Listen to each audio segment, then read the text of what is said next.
Hello everyone, Charles Watts here, joined by James Benge, of course, which can only mean one thing. It is time for this week's Inside Arsenal Extra Time, and it's been quite a crazy week in the world of the Premier League. Probably a week that you'd say describes exactly why the Premier League is just the best and most exciting football product on the planet right now, and everyone wants to watch it. It was a crazy week with some unbelievable games, not least Arsenal's game at Luton Town. James, how are you doing, mate? You had a good week? You've been enjoying the football? I have until tonight when I'm at Tottenham West Ham, which I feel like is it's Tottenham West Ham's normally quite a good game, isn't it? Even at 8:15 on a Thursday night. I mean, it's proper Europa League vibes, isn't it? Which, as you know, I enjoy. Did you watch United Chelsea? I watched bits and pieces of it, but I was trying to get my kids to sleep pretty unsuccessfully last night, which was hampering my ability to watch the football annoyingly. But I did. Well, I watch mean, the I would watch imagine that today. trying to get two sort of amped up children to rest is probably a little bit like what it was like to try and manage Chelsea against Manchester United. That was a dreadful game of football, and therefore so watchable and so good. United had an XG of about 4 point something, didn't they? Yesterday, it just must have just been running through Chelsea. I mean, I saw the highlights and I saw how many chances they had, but what was going on there? It's just Chelsea wide open. Yes, completely wide open. I mean, you have two supremely talented midfielders in Caicedo and Enzo Fernandez, but it seems like they don't really work together if you don't have Conor Gallagher next to them. I like Conor Gallagher, but you know what I mean. Marc Cucurella at right back tells you a little bit. One day, I think we'll sort of talk in more depth about Mykhailo Mudryk. Because I've said this on Twitter. I don't understand what Arsenal saw in him, frankly. Like, Yeah, I've always been kick a ball. I've always been of the belief that if he'd have come to Arsenal, it would have been a very different story. But I have to admit, the longer this goes on and the more I watch him, I am beginning to doubt myself and think massive bullet has been dodged with that one. Initially, I was just like, no, it's just because he's gone to Chelsea and they are Chelsea and they're a mess and all that. And if he'd come to Arsenal and that sort of environment with Zinchenko there and under Arteta's guidance, that he'd be a very different player. But yeah. He could be a very different player and still be terrible. That's how bad he is. I'm struggling to sort of keep hold of that belief the more it goes on, because he is really, really struggling. I mean, that was a crazy game. There were so many crazy games. I mean, we'll talk about Villa a little bit later on because we're going to have to spend quite a bit of time talking about Saturday's game, which just looks bigger by the day at the moment. And of course, you got so much narrative around it with Unai Emery and all that. But I mean, that was a fantastic win for them against Manchester City. The type of drubbing, really, you just don't see. I know it's only 1-0, but the type of drubbing you just don't see with Manchester City when you look at the stats and how that game panned out. But I mean, Arsenal's game on Tuesday night, I was there. It was just a crazy, crazy night, and there was a lot to like. There was a lot not to like at times, but that was what the Premier League was all about. Although saying that, it generally didn't feel like a Premier League game. It felt like a cup match. It felt completely the stadium. Everything about it, walking in there, like the press room, right next to the press room was the laundry room. And it was just, I was like, this is just like lower league. It's non-league. This is what I was used to when I was covering Maidenhead United as a reporter at the Maiden Advertiser, going to stadiums like that. And everything about it just felt like a cup game, being sat in the press box right in the middle of the fans, like literally right in the middle of the fans. And the atmosphere that they created, it was just a brilliant night, absolutely fantastic night with so much drama. And of course, had it finished 3-3, I probably would have viewed it slightly differently. But with the 4-3 with the win late on, it was just a crazy night. Just one that sort of encapsulated why we love this mad game so much. I mean, I completely agree with you on the cup tie feels. I mean, I was supposed to be there with you, but other things came up, and so I was sort of on the tube. And I mean, it almost, even though it was a Tuesday evening, it had that sort of Saturday afternoon feel for me, and I'm sure many Arsenal fans have sort of, you if you're not watching the game, you're out and about, you just sort of look down, you go, what, like, especially you see the initial, twice you thought, oh, Arsenal got it in the bag here, and seeing your tweets, and then eventually watching the game afterwards. At half time, you're sort of like, yeah, a weird thing happened at a set piece, but it's fine. Arsenal should cruise through the gears.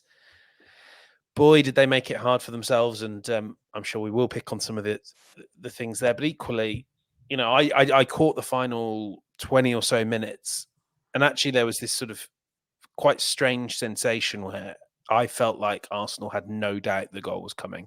It didn't even remind me of Bournemouth, Southampton, Villa, those games last season where there was a little bit of sort of desperation and throw the kitchen sink at it and let's see what works. And sometimes it paid off, sometimes it didn't. It just felt like they were like, yeah, it'll come. It'll come. Odegaard, was totally at ease, totally controlling the game, perfectly happy to pass it back, even if it would infuriate the away fans. Delivered it in style. It's very, obviously, if you're talking about a potential Premier League title challenge, you don't want to be a team that needs 97 minutes to beat Luton. But there's something about the late goals, and you'd rather be a team that scores late goals than not. That's for sure. Yeah, absolutely. I agree. When Havertz scored, and it was half an hour to go, I thought that Arsenal were definitely going to win this. They're going to score, and I never really started to doubt that until we got into stoppage time. Once it went past 90, I thought, oh, actually, this isn't going to happen.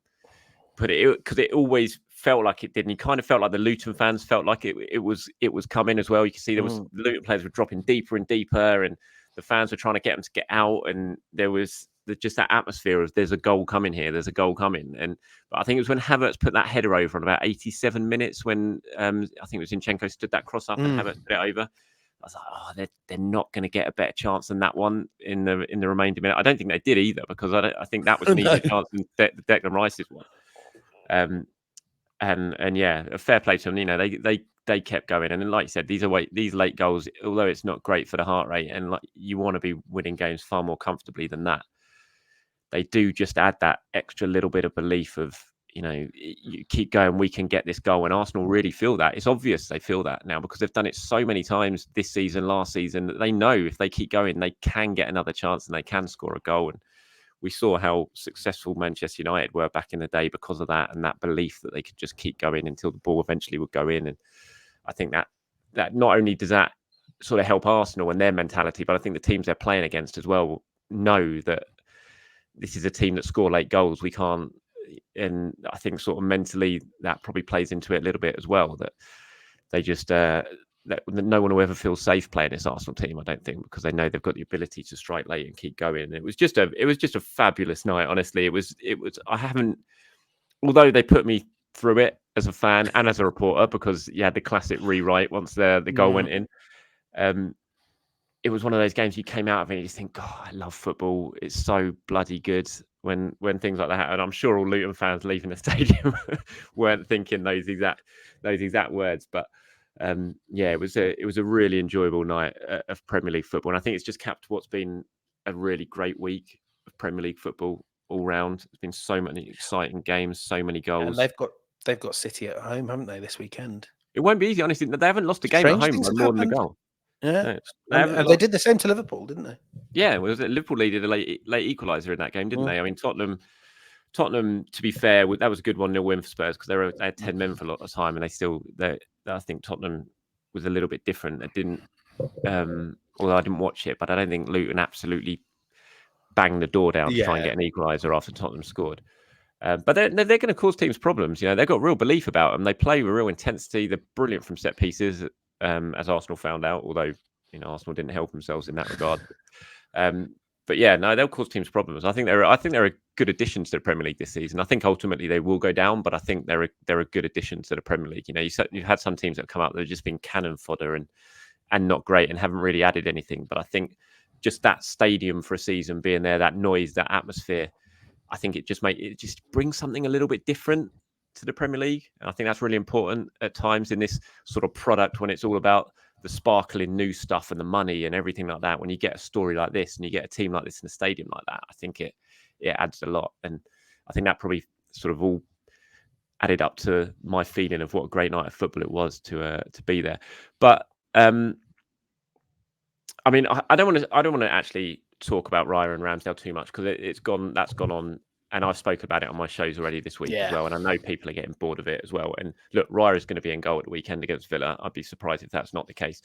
But defensively, more just talking about the goalkeeper, defensively, Arsenal are short now. I think Tomiyasu's injury we know is a pretty bad one. Potentially could be up to 6 weeks. Mm-hmm. Even if it's best case scenario, you're looking at a month potentially, and then he'll be heading off to the Asia Cup anyway. So, we're basically going to be without Tomiyasu till mid-February almost. You would think if you add in the Asia Cup. Although I suppose, I mean, it's quite rare that we run into these sort of circumstances, isn't it? But they do sometimes happen with AFCONs. I don't know the answer to this. If Tomiyasu is sort of injured and can't join up with the Japan squad, can he play for Arsenal during the Asia Cup? I don't know. Also, he's so good. I know he's not like, Japan have a lot of good players, but he's so good and so valuable. I would presume that if he's sort of fit to play in the knockout rounds of that tournament, Japan would take him anyway. So well, I guess what we're they did talking with the World about. Cup.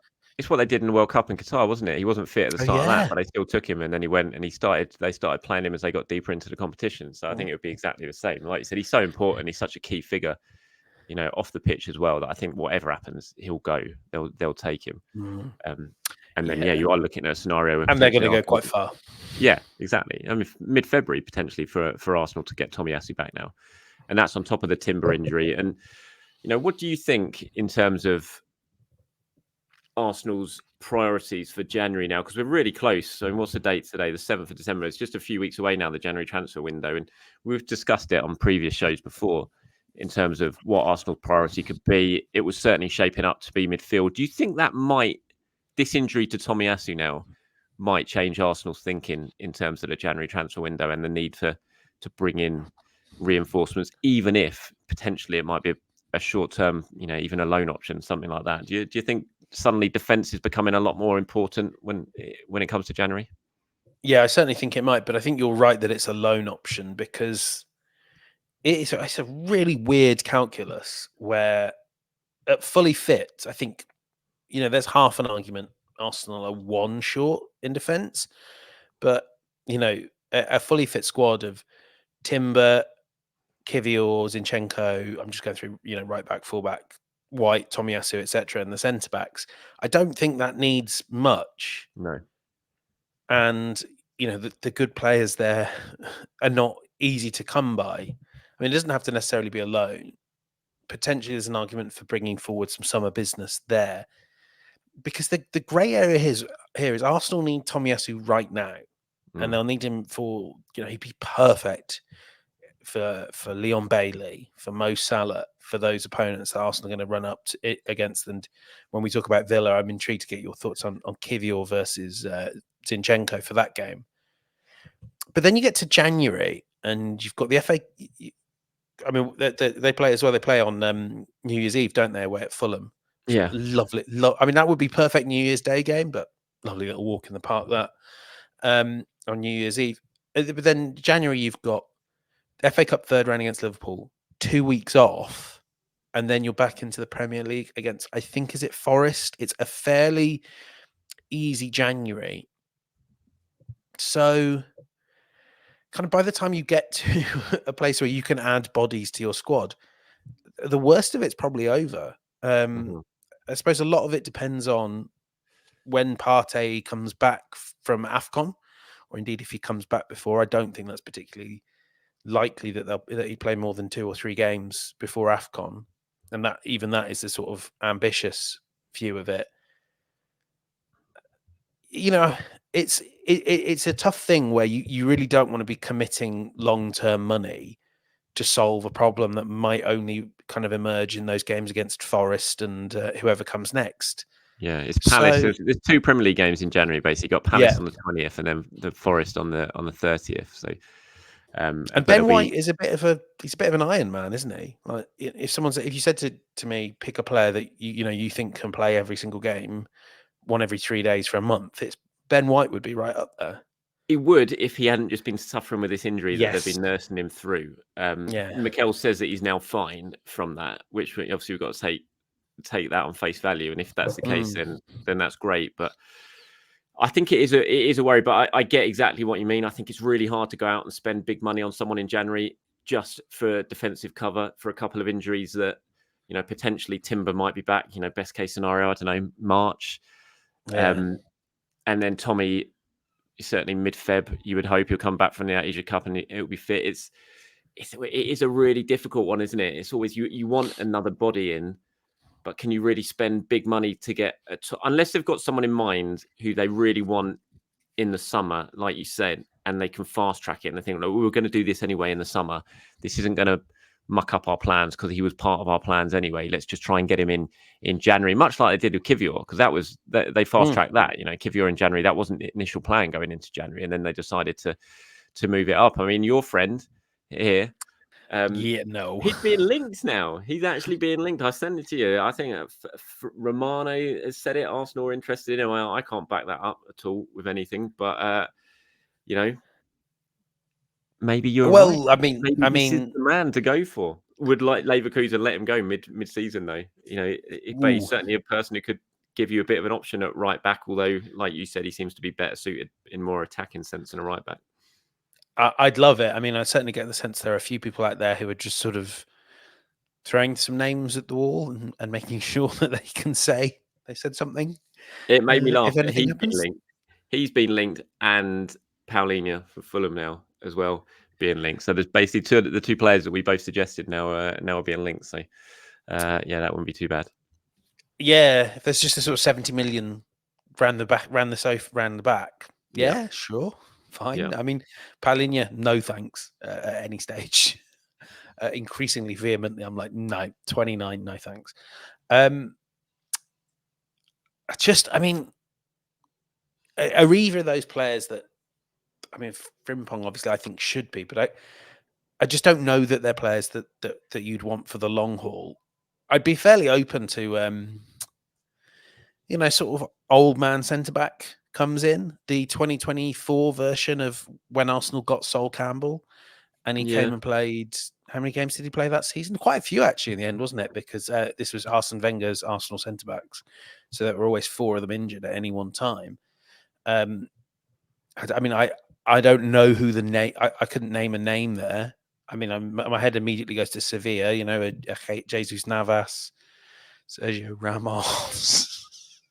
Just someone basically that could come in and plug a gap for three that you could sign on January the 1st. I think it's more of a fullback though. Surely it'd be more of a fullback. Yeah. So like Navas, but I'm plucking that out of the air with no reporting, no idea what Sevilla's plans for him would be. No even real idea how good he is anymore. But a sort of player that you could bung on the bench and trust. We've not said the Cedric word either. There is, there are two right backs at Arsenal Football Club. There are, but I think it's pretty obvious that Cedric's not going to get too much of a look in, although he'll probably play in PSV next week. I think if you're going to do something in January, it's got to be a fullback, and it's got to be a versatile player who can fill in a few options, because that's what Mikel does and Edu are clearly doing when they're signing these players. And I do feel they're a little bit light. I have to say now, I think that I'm concerned. I mean, a Ben White injury now would be bordering on catastrophic for Arsenal with Tomiyasu out for this amount of time. I just don't know what they would do in that case. It would have to be. I was going to ask you. I mean, could you play Kiwior? People have said, can you play Kiwior at right back? You could, but I think that limits you massively. He's playing a wrong Saliba. You wouldn't want to do that. Obviously, Thomas Partey's an option, but he's not even fit at the moment. So I just think if something were to happen to Ben White, and touch wood, it doesn't, but if something was to happen, then Arsenal are going to really struggle. And I think that has to be something that right now at Colney they're sitting down and discussing and trying to work out what there is that they could potentially do to limit that danger should something like that happen. I think it's got to be a priority for them. One other name to mention, I don't know, I've never seen him play, but everyone around the academy does actually say really good things about Reuell Walters. We've seen him on the bench a lot under Mikel Arteta. I would love to see him get serious minutes, possibly even a start against PSV, because he ticks a lot of those boxes you mentioned. I believe he can play right back, left back, and centre back if need be. I don't know if I would pick him ahead of Cedric. Obviously, I don't know Walters well enough to make a judgment call on that. But he was on the bench on Tuesday night. Yeah, and you've got Brooke Norton Cuffy might be the other argument to bring back in January he is now playing regularly in the Championship, but it's over a year he's been playing in the Championship. I mean, that to me is another. There are things you can do that I would probably put ahead of spending any long-term money just to fix a position that won't be a problem in August of next year. No, I agree. The worst thing they could do is panic and just and sign someone and spend money for the sake of it. I'm not sure financially they are in that position where they could do that anyway. But yeah, I think if you're going to do something in January, it has to be something that is well thought out. If it's not just a loan, then it has to be something that is well thought out and is absolutely not a sort of panic move. I think that could be the worst thing. I've got a comment. Let me just flick through right at the end here. Someone was talking about Louis here says, really annoyed to hear about Tommy's injury. Left back situation in big games had worried me for a while, and he's really alleviated those concerns this season. I wonder if you think we will look to bolster the defensive numbers in January as well as the midfield.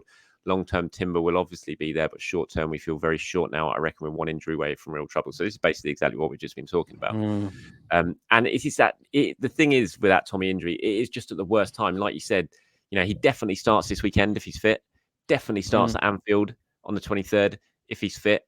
Then you've got Liverpool again at the start of January in the FA Cup, and then again at the start of February in the league. 3 times against Liverpool in the next sort of 2 months. And he'd be playing all those games if he was fit. We saw the success he had against Salah last time in that 3-2 win last year when Arteta made that tactical move, and it worked really, really well. And he does just alleviate those concerns. And I think the biggest compliment you could pay Tommy this season was he was really pushing both fullbacks to be first choice.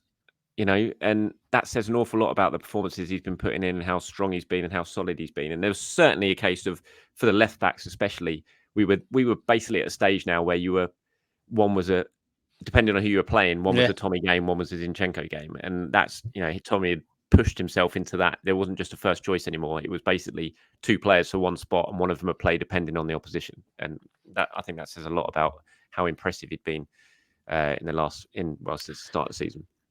But, and this does sort of factor into the bigger conversations about Tomiyasu and the talks on his contract. And I'm not saying, I think he really deserves a new contract, and I would want to keep him around because you don't get that level of versatility and a player who, as far as I understand it, totally understands he might be the sort of 5th defender, but knows he'll get the game time to shine. I think this is 4 calf issues. In recent years, it's now you basically have to factor that into your plans for every season. The best predictor of injuries in the future is injuries in the past, and I think we're going to have to sort of work off the assumption that Tomiyasu will be in and out of the team in terms of availability going forward on that next contract as well. It's something that Edu needs to consider when we're talking about what a fair wage is and how you make sure that you've insured yourself against frequent spells of 6 weeks on the sidelines. It's horrible saying that because obviously I'm not a doctor. I don't have access to his medical history. But what I do know from having covered football for a long time is people that get calf injuries or hamstring injuries, they tend to repeat a lot. And it's a real shame. It's going to require careful management. And, when you have someone like Zinchenko in the squad as well that maybe struggles with a heavy load of minutes, it's something you've got to have in the back of your mind going forward and going into the summer and into January. Yeah, 100%. In the show I did earlier on today, someone asked that exact question. They're like, would you, as good as Tommy is, do you think he really should be getting a new contract, or would you accept a good bid for him now because of these injury issues? And I'm still at the stage that I think he absolutely warrants a new contract, and I'm sure he's going to get a new contract. Those talks are going well from all accounts. But it is something, like you said, that I think it has to be factored in, because history shows that he will be out for a pretty significant amount of time throughout a season with at least 2 or 3 of these type of injuries. It just happens, and I can't see it stopping, because as you said, past injuries are the best indicators of future injuries, and that's going to be the case, and it is a shame for Tomiyasu. I saw his Instagram post yesterday saying how he hates these injuries, he hates being injured, and it must be so frustrating, especially for him when you think of, he's worked so hard to get himself back fit, to get himself back in the side, and then he's having a really good run of things, and then this one happens to him again. It must be so frustrating for him. Did you see what Endo said about him? No. It's quite interesting. I think this was someone at Goal spoke to Endo, who's just launched a sort of, I believe there's a sort of self-help book or something like that. And they sort of said, what's the one bit of advice you'd give for Tomiyasu? And Endo, who obviously, I guess, has played a lot with him with the Japanese national team, said that Tomiyasu needs to sort of stop taking things quite as hard as he does. I thought that was interesting. I don't think, it's obviously not got any real relevance to his injuries, but then when you see him sort of really, I read those quotes, he seemed absolutely devastated. I think he's a player that feels feels the highs and feels the lows, which maybe is what makes him so popular in the dressing room as well. But yeah, I think he'll be really hurting now, and that's a shame. Yeah, he is what he does. He beats himself up over everything, Tomiyasu. I remember some of the interviews he's given after games where he's just like, really down on his performances when he's played really, really well. I remember Sam Dean, went and spoke to him. It was after one of the World Cup games over in Qatar, and he was so down on himself in that interview with Sam. And when we spoke to him after one of the Europa League games, we had quite a good game, or Champions League games. He was really self-critical. Yeah, enjoy it, mate. You're really good. Yeah, I think he's definitely very critical on himself. But yeah, fantastic player, and fingers crossed he's back sooner rather than later. Right, let's turn our attentions to this weekend. Unai Emery up against Arsenal. We'll talk about the match itself soon. But in terms of Unai, what I'm putting you on the spot here, but how do you look back on him and Arsenal and that time? What's your kind of overriding memories of it all? I think anyone thrust into Unai's situation was doomed to fail, or at least, I don't think anyone, even the very best managers in the world, could have navigated the situation that Unai Emery found himself in. It was a squad that as brilliant as Arsene Wenger was, it was a squad that needed a little bit of a kick up the arse. Too many players had been allowed to coast. He tried that, but I think sometimes he lacked the courage of his convictions. It's hard to separate Emery and Ozil sort of as a tandem, because I frankly almost think the minute he sort of went back on his early decision to sort of sideline Ozil, to leave him out of the team, it all became about that battle for power. Once he lost that one, then I think it became really hard for him to control a dressing room full of such big characters, and big characters that weren't always performing as well as they might have. I don't mean Ozil there. I mean maybe someone like Granit Xhaka. A lot of this comes down to communication issues, doesn't it? I mean, how many times did we hear people around the club just sort of say no one knows what Emery really wants? I think to an extent that was because he wanted to coach the team, but there was this yawning void that Arsene Wenger had filled. There were too many people battling to fill it above him. Mislintat, Sanyei, Ivan Gazidis for about 15 minutes until he sort of left Arsenal in the lurch. And it just was that he just couldn't, Arsenal had been so used to a manager that was the figurehead of the club, and they appointed a head coach that just wanted to stay on the training ground. How many times did he say, I just want to be a coach? Don't ask me these questions. And it's sort of like, Unai, welcome to England, mate. You're the only person that's going to answer these questions ever. I think it was a tough job that I wouldn't say he did very well. He's obviously learned from that and done brilliantly at Villa, but yeah, he couldn't get a handle on. He couldn't manage up. He couldn't manage down. Some good moments on the pitch, weren't there? Definitely moments where Aaron Ramsey was phenomenal, but I wouldn't say I look back on it very fondly. I mean, I look back on it with a sort of amusement of someone that was really on the beat day in, day out then, and thought I was going mad throughout the whole summer of 2020, 2019. Weird time, wasn't it? It was a really tough gig for him. Like you said, I think anyone following that sort of the immediate post Wenger era, it was going to be really, really difficult. And the fact there was a huge power vacuum at the club above him as well, and people battling for position, like you said, Ivan doing a runner pretty much straight away, and everyone sort of wrestling for power. It was just a really difficult situation for any manager, and you know, I don't look back on that time fondly at all. It was kind of the lowest of the low almost at times, especially that second season. First season, he did a good job. He very nearly got Arsenal top four, which would have been a really good job. Missed out right at the end. Then obviously you had the horror of the Europa League final, which was a very tough one to deal with. And then the wheels just came off completely in the second season, and he just didn't have it in him to sort of to wrestle control back and get the team, right the ship again. And there was no doubt it was the right decision to get rid of him. That had to happen. It should have happened far earlier than it did. But that's and it's no slant on him. He's a fantastic manager. He was a fantastic manager before Arsenal, and he's a fantastic manager now. And you just have to look what he's doing at Villa and the job he's doing there. And he is a great manager, and his record speaks for itself. Look at the trophies he's won. Look at the big trophies he's won, the European trophies he's won. He's a very, very good manager. But there's going to be lots of talk in the build up to this game on Saturday about Emery and Arsenal, and how I've already seen some of the stuff coming out. It's like very revisionist.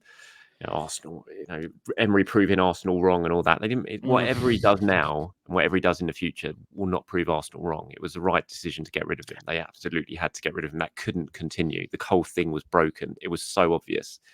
And I've spoken about it so many times before. That day before he got fired, when we were at the training ground watching the open training session before the Frankfurt game.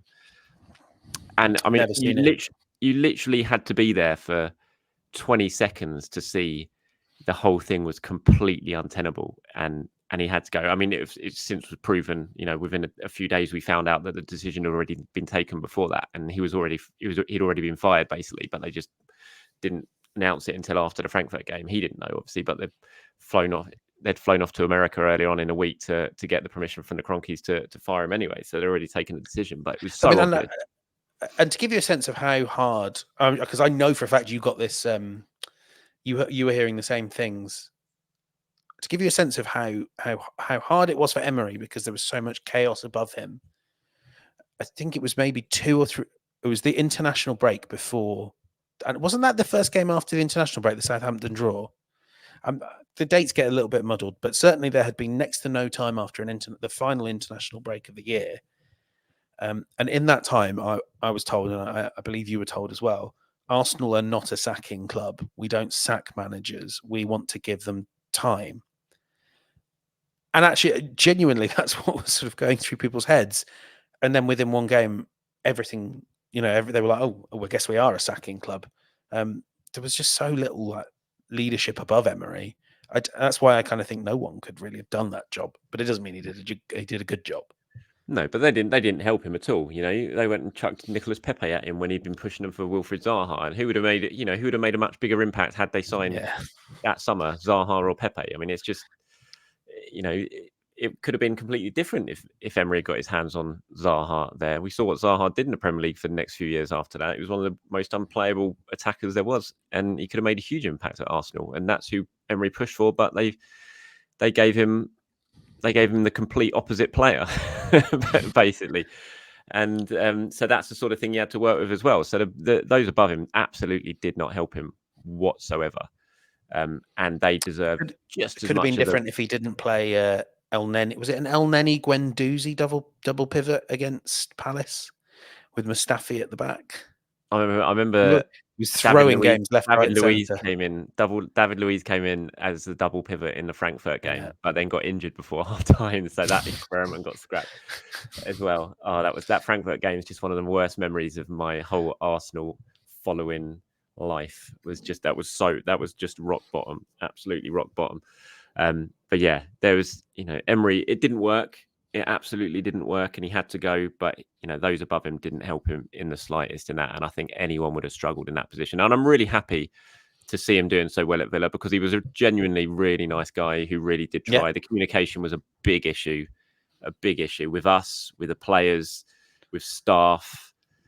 And ultimately, I think that really cost him as well, because there was just no relationships built up with anyone, because everyone just found it really, really hard. And I think that didn't help him at all. But, you know, you look at what he's doing for Villa now. I mean, that's such a fantastic performance for them against Manchester City. Absolutely. And it's going to be intriguing to see how this goes at the weekend. Of course, he's not going to be up against Mikel on the touchline anyway, because of, you know, this awful, horrendous, disgraceful celebration that Mikel Arteta did against Luton, where he had the cheek to celebrate a 97th minute winner for his team by running around basically in a circle. And that has been described as excessive celebrating, and he's now going to miss the game for picking up his third yellow card of the season, which is a shame. Do you think that is really going to have too much of an impact? I mean, I'm sure we all remember that Manchester City game when he was at home with COVID, watching it on the screen, and Albert Stuyvenberg took the game. And, you know, that first half performance was the best performance Arsenal had produced for about 2 years in that, and Arteta wasn't there. And so do you think it's going to make too much of an impact, given the fact he is actually there and he is allowed in the changing room before, at half time, and after the game as well? Yeah, like you say, sort of like you've kind of hinted at there, next to none whatsoever. I think, you know, it's not like I mean, Albert Stuyvenberg and Carlos Cuesta and all that are very at ease with taking opinions and suggestions down at the AirPods. I guess this time they're less opinions and suggestions, and there'll be more commands coming from Mikel Arteta via whoever sort of sat up there with him. I mean, the fascinating, you know, the thing I'm most excited about is, where is he going to sit? Will it be like the director's box? I seem to remember when Arsene Wenger was banned from the touchline, I remember him sat behind me in the Stamford Bridge media room, because I mean, I know that Villa Park, like Stamford Bridge, is one of those sort of weird old grounds where if you're in the wrong stand, you're kind of going to have to, you can't basically get to the dressing room for half time. No, I don't think it will have any meaningful impact. I think it's also, I'm all for, I love, like, you know, manager yellow cards being treated in the same way as player yellow cards. But come on, let's like think about what we're giving those yellow cards for. I mean, like dissent, disrespecting the fourth official. I'm sure there's been plenty of those that have been deservedly handed out to Arteta and other coaches. But come on, like, I have the same thing with like taking your shirt off. 97th minute winner to pick up 3 points at Kenilworth Road. It's not, what's it like? What is the impact of this? What's he doing to bring the game into disrepute, to rile up the Luton crowd? I don't think anyone there particularly like was offended. Honestly, it is genuinely pathetic. I was convinced that he'd done something, because you can see the footage of him. He's basically, this is the start of it. If you're watching this on YouTube, you see the picture. This is the start of it. He kind of starts by doing that, and then he does a sort of about turn and just runs in a circle, and then Cuesta sort of drags him back, because it looked like he was almost about to set off for the corner flag, Mourinho style. But then Carlos sort of grabbed him, and they were just chatting away, and that was it. I mean, it was genuinely nothing. And it's really hard. The whole conspiracy theories, I spoke about this on my show earlier. It's like, you don't want to believe in that sort of thing. And, you know, he's now got a target on his back from the referees and PGMOL and all that stuff because of what happened after Newcastle. But you look at that decision, and it must have been the fourth official, because I don't believe it was the referee. The referee wouldn't have been looking at that. The fourth official would have called the ref over, because when he gives the yellow card, the fourth official stood right next to him. So he would have, and the fourth official would have been the guy who suggested that he needs a yellow card for this. And I just think it's really hard not to think that the fact it's Mikel Arteta has led to this yellow card being awarded. I just think it's so ridiculous. I mean, you've got to, it's like you're trying to stamp the fun out of a game. If you're going to book people for celebrating like that, a 97th minute winner, I mean, what is football coming to? Honestly, there's so much wrong with the game at the moment. So many decisions happening, so many incidents being missed, and yet you're booking people for that. It's just sucking the fun out of football. It's so ridiculous. I completely agree. And just on this PGMOL thing, because I know you and I are of a similar view that we all sort of think the conspiracy theorist stuff is mad. Like, why would anyone have an agenda against one of the most viewed, popular clubs in England? You know, imagine there is a shadowy cabal. That shadowy cabal will want the teams that drive worldwide attention to be successful, to be in title races. But then Mike Dean goes at the start of this season and talks about, you know, looking after his mates and all of that. And you just think, you know, if one of them thinks that, it's possible others do, and that they will all have been like, oh, Arteta's got it in for us. We've got to look out for each other. You don't have to look out for each other. You have to look out for the game. And yeah, Mike Dean once more has really made it hard for sensible people to believe that referees are sensible.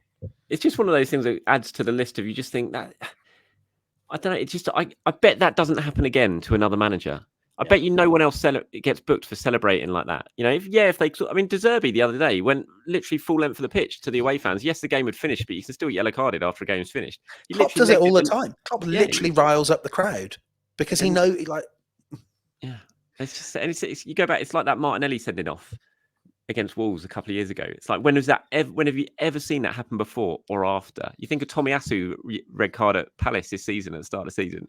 Again, when have you ever seen it happen after? And it's just, it adds to that list of only Arsenal. And again, you don't want to, I don't want to go into the conspiracy theory stuff because I generally don't believe it. I still want to try and have trust that there is integrity in the game and all that. But it's very hard when you see decisions like that. You just think, what is going on? Everyone's against Arsenal. But anyway, in terms of the match itself and what a belter this could be on Saturday, Villa was so good. Did you watch the City game? Did you see much of it? I did. I watched sort of extended highlights, so to speak. 22 shots to 2. I mean, that is a battering. That is a full-on Premier League club versus League Two type stats battering. That unbelievable. It's the most shots Guardiola's ever faced as a Manchester City manager. I think before that there was 21 against Wolves a couple of years ago. Oh yeah, I saw that much today. Yeah, this is the most a City team led by Guardiola has ever faced, 22. But more startling was that they only had 2 shots themselves in the whole game. Only 2 shots. I mean, that when you think of Unai Emery side, it's usually like cup football, isn't it? It's so open and it's end to end. Watford, all that. You can see 30 odd shots, but you have 25 yourself at the other end. This wasn't like that. This was just full on domination, territorially and shots wise. They didn't give City a sniff. To an extent, I think some of that is a function of this City team being really off and really weird. There's so many, you could run down that team now and say there are a lot of players: Stones, Rodri, Doku, obviously Haaland, even though he's not around, Kevin De Bruyne. There's so many players in that City team now that Guardiola doesn't have anyone that can do what they do. There is Akanji's had a go at stepping up into midfield. He looks awful doing it. Diaz has gone off the pace. I think obviously from an Arsenal perspective, there's a natural inclination to go, oh dear, if they did that to City, they could do the same to Arsenal. They could, but City were really off colour and have been for a few weeks. Arsenal have been, I don't know. I mean, would you say they're best of the season so far of late? In an attacking sense, definitely. Yeah, if they don't sort of throw the ball into their net twice, that you would think they will pose much more of a threat on a Villa defence that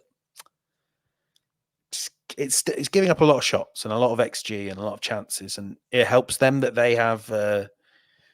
If you could go back into a time machine to the summer of 2020. And the moment that you have to make the decision, Bernd Leno and Thomas Partey or Emi Martinez, do you think now you might make a slightly different decision? Yeah, I mean, they've got one of the best goalkeepers in the world behind them, good players across the rest of the squad, great depth.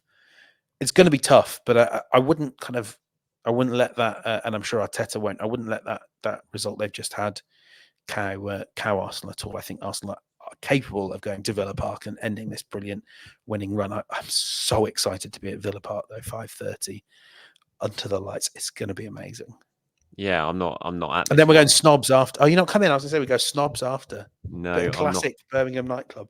I'm not at this one. I've my wife's working. It's been booked in for a while, so I've got the kids on Saturday, so I can't go. Team selection wise, going to be really interesting. We saw, Bailey ran the show yesterday. Obviously, scored the goal, took a deflection, but he ran the show. He caused City all sorts of problems. I don't know. Would they play Diaby and Bailey together? Diaby was on the bench yesterday, wasn't he? And Bailey started. I don't know if he'll bring Diaby back into the team and how that can't drop works. Bailey, can you? After that, no. No, but they really look to attack Man City and exploit that sort of space that was being left down the flanks, and obviously with no Tommy, who would have played, I'm pretty sure would have played at left back in this game had he been fit. It's interesting here. Aaron asks, given Villa's strength on their right hand side of Bailey or Diaby, who would you play as our left back against them, Kiwior or Zinchenko? What's your answers to that? Oh, I was hoping you'd go first. I think just about, like, I'm not gonna be one of those people that an hour before kickoff's like, oh, Teta's an idiot. I think just about I would go for Zinchenko. I agree. You've got to play your best game, not, the best way to make sure Bailey and Diaby can't threaten you is to control possession really well, keep the ball in your third. And yeah, Gabriel is going to need to have an excellent game then. But yeah, play your way. Don't get cowed by Aston Villa. Come on. If Real Madrid or Man City at the peak of their powers are cowing you and you're adjusting for them, that's one thing, but not the fourth best team in England. Fifth, well, you say that, but this is the hardest. Third. This is the hardest game in English football right now, away at Villa Park. I mean, it is, isn't it? They've won 14 league games in a row there. The last team to beat them, will take points off them, was Arsenal in that 4-2. Where Zinchenko played really well. Yeah, well, he didn't in the first Bailey half. He was awful, Zinchenko, in the first half. He gave away the goal for the first goal. He gave away the ball. Matty Cash robbed him and set up Ollie Watkins. But he had a good second half, scored his first goal for the club in that, and he responded well in the second half. But yeah, I mean, this is the hardest game in English football right now. It is, isn't it? The stats and the data back it up. I'd still have more fear going to Anfield. Do you think? Yeah, I don't know. 14 league games in a row, 14 league wins in a row. They've just absolutely hammered Manchester City. Certainly, if it's not the hardest, I think they're in hot form, aren't they? It is right up there as it, and yeah, it's going to be difficult. But I'd agree. I would go Zinchenko. I think I like Kiwior. I really like Kiwior. In fact, I did think he struggled a little bit against Luton. I think Luton targeted not just him, but Ben White as well. It was pretty obvious that when Arsenal fullbacks got the ball, that was a sort of trigger point for the Luton press, and they really pressed high and fast. And both of them struggled initially, but especially Kiwior. I think the intensity got to him a little bit. It's the first time I've seen him struggle for a while, Kiwior. And I think that might happen again against Villa. But I just think Zinchenko, as you said, you've got to try and play your game as well. And I think Arsenal they're gonna have some real chances to get at Villa and create opportunities for Saka and Martinelli down the wing. And I think Zinchenko might be pretty key to that if he plays. So yeah, I'd be going Zinchenko for this one, because I think also I imagine probably we're going to see Jorginho come into the middle. This is what I wanted to say. Yeah. And so then you're going to sort of tighten things up in the middle a little bit and potentially have Declan Rice playing as the 8 and Jorginho and Odegaard maybe. So Havertz probably might well be on the bench for this one. And so they might shore things up a little bit more that way to potentially add a little bit more protection to the defence for Zinchenko to be playing. Yeah, that was one thing I kind of wanted to throw into the mix as well, because I think Villa quite often do something quite weird on their right flank where Matty Cash is, especially I think against the big teams. I'm just checking what they did last night because I didn't pay huge attention to the lineups. But yeah, you've got, in theory, what they might do, and I would guess if he's available, is you might see something like Konza at right back. You might see Konza at right back, Cash at right midfield, and then Bailey is the nominal second striker in a 4-4-2, but he's the right winger.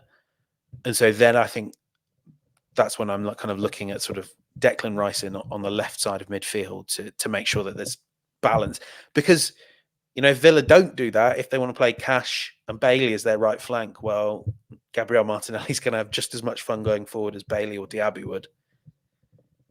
Yeah, it's got the ingredients to be an absolute belter, I think. The atmosphere is going to be huge. It's going to be rocking down there. It was last night, and I think it's going to be again. I mean, for Villa, they can move within 1 point of Arsenal if they win this game. And for Arsenal, I just think it would be another real big statement win if they could go there and beat a team who've been so strong at home, who've just hammered Manchester City. If Arsenal can go there and show they can stand up to that and get a win, I think it'd be another really big moment for them in terms of their season. City, who are closer to Brighton from this table that we're looking at right now than they are to the top of the table. I know. It's mad, isn't it? 4 games without a win in the Premier League for City now. That is this is what they do. They reel you in. They let you hope.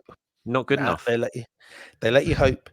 What is the tiny term in Futurama? You raised my dreams and dashed them quite expertly, sir. Bravo. That's what they're doing. They're raising everyone else's dreams, and they're going to crush them in March. Yep. Well, we found that out firsthand last season, didn't we? So I think Klopp said yesterday in his press conference, someone asked him after the Sheffield United game, are you ready to write Man City off now, or something like that? And he was just like, "You mad? Are you mad?" I wouldn't write Man City off if they were 12 points behind Arsenal with 3 games to go. I think they'd find a way. Yeah, it's you'd never write them off as well. But look, I think Liverpool. I mean, the league table is just really interesting. I think looking at that, it's so tight, and so many teams are going to take points off each other this season. And like Mikel said, during his, I think it was the embargo section his last presser, didn't he? He said 96 to 100 points is the target that wins you the title. I don't, I mean, obviously that I think that would definitely win you the title. So I can see why that in your head's the target, but I don't think you're going to have to get anything like that this season. I think if you get 90 points this season, I think you win the league. I really do. Ooh, just a sec. I'm going to work out the maths right here. Live maths. Well, I think if Arsenal were to get 100 odd points, I mean, they're on course for 91, and I actually think that would. I think the pace they're on now, if they could keep it up, would probably get them there. I don't think anyone other than 91 points wins you the title. I'm utterly convinced of that. I just can't see the way this season's shaping out and how good a lot of the teams are and how strong they are, especially at home. I think everyone's going to be dropping points. I really do. I think 91 nailed on. You win the title with 91 points this season, 100%. I mean, that's even by City standards as well. If you could get to that they have to be 2.7 points per game to get to 90. If City win every one of their last remaining games now, what are they on? 15. So what if they won the next 23 games? So that would be they'd be on 99. So 100 points wins you the title. That's probably seems about right. Also, 100 points really bolsters the Invincibles, doesn't it? If someone at some stage in history matches City Centurions, then Invincibles is just objectively clear as the greatest achievement. I would be willing to bet my mortgage that no one gets 100 points this season. So I think that Manchester City record is safe for now. All right, let's take a couple of more questions before we wrap this up today. Let me make sure I get the right ones here. Yeah, there's one from Vet Para, who always sends in some good questions for the show. He says, "Hi, Charles and James. What have you thought about Odegaard playing a bit deeper and Havertz playing closer to Gabby Jesus? I was worried initially that Odegaard was too important for our counter press, but Havertz's work rate has been really good, even when he was struggling earlier in the season. I also think it makes more sense for the left 8 to play further forward, given Zinchenko inverts. Do you think it is natural for playmakers to play deeper as they mature? Modric as an example." I love this question because I asked Odegaard about it last week briefly. I think he's actually quite enjoying it. It's more of the sort of heartbeat. I mean, he was the heartbeat of the team last season. But, he's this sort of high volume tempo setter, whereas last season he was a bit more final passy. And I totally agree with everything. I mean, always, like you say, always such good questions from Valpara. The other thing is that you've just seen little sprinklings, haven't you, of Jesus and Havertz working quite nicely together. I'd make that 2 headed assists by Gabriel Jesus for Havertz to flick in at close range. So, I mean, I think Jesus has this sort of gravity, doesn't he? Defenders can't, he is a 2 defender job, isn't he? One-on-one, he's going to beat any centre back. And that, as more defenders are sucked to him with his close control, with his aerial ability, that makes gaps for Havertz. And Havertz is the sort of player that exploits them in a way that just isn't natural to Odegaard. So, yeah, I like it. I think it's starting to work really well. And I said this to Odegaard. When he's playing in that position, it's a bit the sort of Kante vibe of he's got Rice on his left and Rice on his right. It does make it a lot easier, doesn't it, when you've got Declan Rice next to you? Yeah, I thought it's no surprise to me that Arsenal have played their best football of the season in an attacking sense as Odegaard's finding his form again. He just makes Arsenal better. When Odegaard ticks, he makes Arsenal better. And I think he's been really, really good in the last few games. I thought his cross for Declan Rice's goal was brilliant, given the circumstances, given the pressure that Arsenal were under. And, he knew that was the last play of the game. He knew he had to get that right. And to produce a ball of that quality at that moment, I thought was really, really impressive. And yeah, I thought he was excellent. I thought Kai Havertz was by far and away his best performance. And I seem to be saying that each week at the moment, Every Havertz week, yeah. in recent weeks, like that's his best performance. That's his best performance. I thought he was excellent. Like obviously, Declan Rice got the headlines, deservedly so, after the game. David Raya got headlines for the wrong reason and all that. But Havertz, I thought was excellent. I really did think he was really, really impressive. And that little link up, I agree that Jesus Havertz, you're just seeing signs that's beginning to work. And I think Jesus is just such a good player. And he was great. Jesus was great against Luton, sorry. And I think he's one of those players, Jesus, who just makes everyone around him better because he just does so much work for the team. And that's when everyone talks about his goal scoring and his finishing and all that. You know, every one of those Arsenal players, you ask them, how important is Jesus to your game? They would all just say so important, and he just makes them better. And yeah, I'm liking the look of that sort of Havertz-Jesus partnership. Having said all that, I still think I'd probably have Havertz on the bench at Villa Park this weekend, and I would go for a slightly stronger midfield and bring Havertz on in the second half. But yeah, really good signs for Havertz, and yeah, that's great. I think for Arsenal point of view, because it wasn't that long ago that we were all sort of sitting here discussing it and thinking, was it ever going to work? And we weren't seeing signs of it, and now it's really started to come to fruition. I think it's 4 goals now, isn't it? Before Christmas, that's not too bad. You know, you continue that, and you're up to about sort of 8, 9, 10 at the end of the season. You can't really ask for much more than that from your left 8, can you? Better than a kick in the teeth. Better than we feared. Right, last one. David Smith says, extra time. It's your call, and Newcastle offers 50-60 million for Ramsdale in January.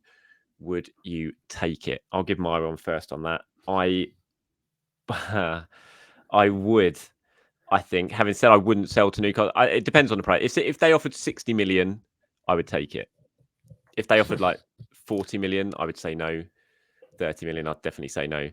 I think 60 million, if you're making double your money on Aaron Ramsdale, given the situation, I think as a business, you have to probably take that 60 million. Anything less than that, I'm a little bit more like, I don't know, especially to Newcastle. But, you know, Arsenal need to sell players. They need to bring some money in. I think if you double your money on Ramsdale, I think that's hard to turn down. I don't know. What do you think? Because I'm with you on the not Newcastle bit of it. But who else realistically you're gonna have to sell Ramsdale to? That's the thing, isn't it? Yeah, a rival, aren't you? You're not going to sell him to a more incompetent rival. Like if Man United or Chelsea come calling, yeah, I'll pack him up for you, mate. Less money because I would worry about. I think Nick Pope's a really good shot stopper, but I think Ramsdale is a better package than Nick Pope, and I just would not want to be in the business of strengthening my rivals if I could help it. I know you're going to have to spend a decent wedge of that on a good quality backup. No, I'm just going to try and hold firm. I mean, this is also assuming that Ramsdale then doesn't say, I want out. Hold firm for what, though? Just club? wait out. Summer. Just wait till then. Even if it's less money, actually, but that just seems stupid, cutting off your nose to spite your face. Yes, okay then. Yes, I at 60 million. Let me add another caveat: if my replacement, and I can get a good quality replacement, I don't want someone that if David Raya goes down injured, the Emirates is holding its breath. Yeah, no, I agree with that. A solid veteran. An Arsenal equivalent of Stefan Ortega. If I can get that for under 20 and I get 60 million for Ramsdale, then you've got yourself a deal. But I would also admit, I would not do that deal till January 31st at 11:58. I have to admit, I've reread this question and my answer, I wasn't thinking about January. Now you've been talking about it, and I've realised it's a January bit, and that I kind of glossed over that. Even if I said it out loud, I wasn't really paying attention to that January bit. That might change my thinking a little bit. I'm not sure. Yeah, I'm doubting myself now. I'm not sure you should be selling anyone. I don't think Arsenal are in a position to sell anyone in January. I think you try and win this title and win the Prem. Yeah, I'm changing my mind. I'm saying no. Oh, well, say I've come around to yes, as long as I can get a replacement, and as long as I can. Well, yeah. If you get a good replacement, if you're guaranteed to get a good replacement, then maybe. But I think, I don't want to be signing I don't know, I'm not even going to throw a name out there, but yeah, you'd have to have a very capable replacement for fear of David Raya getting injured, because you don't want to suddenly have Alex Runnison in goal for the second half of the season when you're trying to win the title and win the Champions League. I think, I don't think think this will Arsenal are in a happen, position. by the way. No, I don't think Arsenal are in a position to let anyone go in January. I think the squad I think the squad's good, but I still don't think they're in a position to let anyone go. I think if you really want to win the title or you want to try and win the Champions League, you just keep everyone together, even if it leaves an unhappy Ramsdale for 5 months or 4 months, whatever it is. I think you got to keep him, and then you'll sit down and sort the situation out in the summer. I think there's too much at stake for Arsenal. There's too much on the line. There's 2 big trophies on the line, and I think that would be my personal view of it, having actually carefully read the question. Well, I mean, I can sort of now speak from experience a little bit. Football Manager, Shrewsbury Town, season 2. I'm incredibly proud of what we're doing. We're coming up to January, and it is, if I must be right, December the 7th, 2024. And Joe Hart is my number 1 back at Shrewsbury Town. An emotional return for him. Mark Gillespie, who the name might ring a bell for some of our viewers, he's sort of around the fringes of the Newcastle squad. He's my number 2. I didn't sign him as a number 2. He's antsy. He wants to leave. Guess what? He's going nowhere. I'm not trying to replace him in January. So I guess I'm a hypocrite, because I'd do it with Ramsdale, but I wouldn't do it with Mark Gillespie.